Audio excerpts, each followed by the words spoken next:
সালমান আলী আগাকে মিরাজের অদ্ভুত run out, রিশাদের দুর্দান্ত বোলিং এর দিনে ব্যাট হাতে অসাধারণ ছিলেন মাজ সাদাকাত। মিরপুরে বৃষ্টিবিঘ্নিত ম্যাচে একদিনে একাধিক ঘটনার সাক্ষী হয় ক্রিকেট ভক্তরা। ডিএলএস মেথড পদ্ধতিতে পাকিস্তানের দেওয়া পাহাড়সম রানের সামনে দারুণ লড়াই করে টিম টাইগার্স। সেখান থেকে এই ম্যাচের ফলাফল এবং সব ঘটনা এক করে বিস্তারিত এই রিপোর্টের।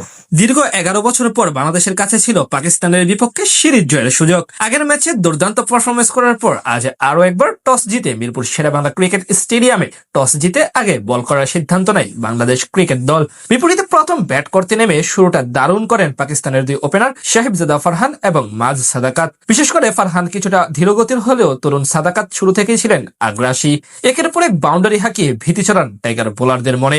ইনিংসের নবম ওভারে নাহিদ রানাকে দুটি 4 ও একটি ছক্কা হাঁকিয়ে আনেন মোট 20 রান। সেই ওভারেই নিজের মেইডেন অর্ধশতক পূরণ করেন মাজ সাদাকাত। প্রথম 10 ওভারে কোনো উইকেট না হারিয়ে 85 রান তোলে সফরকারীরা। 13তম ওভারে আক্রমণে এসে দলকে ব্রেক থ্রু এনে দেন মেহেদী হাসান মিরাজ। তার বলে পেছন দিয়ে স্কুপ শট খেলতে গিয়ে লেটনের হাতে ক্যাচ দিয়ে বিদায় নেন 46 বলে 75 রানের দুর্দান্ত ইনিংস খেলা মাজ সাদাকাত। সঙ্গী হারিয়ে বেশিক্ষণ টিকতে পারেননি আরেক ওপেনার সাহিবজাদা ফারহান। 18তম ওভারে তাকে আউট করেন তাসকিন আহমেদ। তার কাছ থেকে আসে 46 বলে 31 রানের ইনিংস। আর 20তম ওভারে বল করতে এসে শ্যামল হোসাইনকে পেভিলিয়নে ফেরান আগের ম্যাচের নায়ক নাহিদ রানা। তাই এই পাকিস্তানি ব্যাটারের কাছ থেকে আসে মাত্র 6 রান। এরপর জুটি গড়েন দুই অভিজ্ঞ ব্যাটার সালমান আলী আগা এবং মোহাম্মদ রিজওয়ান। শুরুতে ধীরগতির হলেও ধীরে ধীরে আগ্রাসী হতে থাকেন এই দুজন। 35তম ওভারে হাফ সেঞ্চুরি পূরণ করেন সালমান আলী, তবে এরপর আর বেশি দূর যেতে পারেননি তিনি।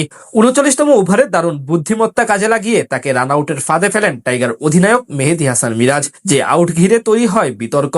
সালমানের কাছ থেকে আসে 64 রানের ইনিংস। একই ওভারে আরেক সেট ব্যাটার মোহাম্মদ রিজওয়ানের উইকেটও তুলে নেন মিরাজ। এরপরই ধস নামে পাকিস্তানের ব্যাটিং অর্ডারে। বাকি ব্যাটাররা ছিলেন আসা যাওয়ার মিছিলে। শেষ পর্যন্ত 48তম ওভারে 274 রানে অল আউট হয় সফরকারীরা। বল হাতে 3 উইকেট নেন রিশাদ হোসেন।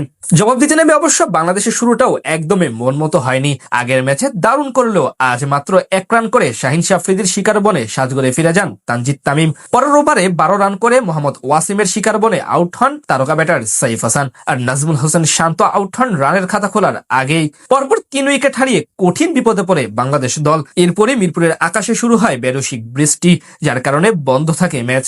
এরপর বৃষ্টি শুরু হলে বাংলাদেশের টার্গেট দাঁড়ায় 32 ওভারে 243 রানের। সেখান থেকে লিটন কুমার দাস এবং তাওহিদ হৃদয় মিলে দারুণ ব্যাট করে কিছু সময়ের জন্য লড়াই করার আভাস দেন, কিন্তু এতে বেশি দূর আগাতে পারেনি তারা। 13তম ওভারে মাজ সাদাকাতের বলে এলবিডব্লিউর ফাঁদে পড়ে আউট হন 33 বলে 41 রান করা লিটন দাস। খানিক পরে আফিফ হোসেন এবং তাওহিদ হৃদয়ও সাজগরে ফিরে গেলে ম্যাচ থেকে পুরোপুরি ছিটকে যায় বাংলাদেশ। সেখান থেকে আর তেমন ভাবে কেউ হাল ধরতে পারেননি। পরে বড় ব্যবধানে পরাজয় নিয়ে মাঠ ছেড়ে বাংলাদেশ। বিপরীতে জয় দিয়ে সিরিজ সমতায় ফিরল পাকিস্তান ক্রিকেট দল।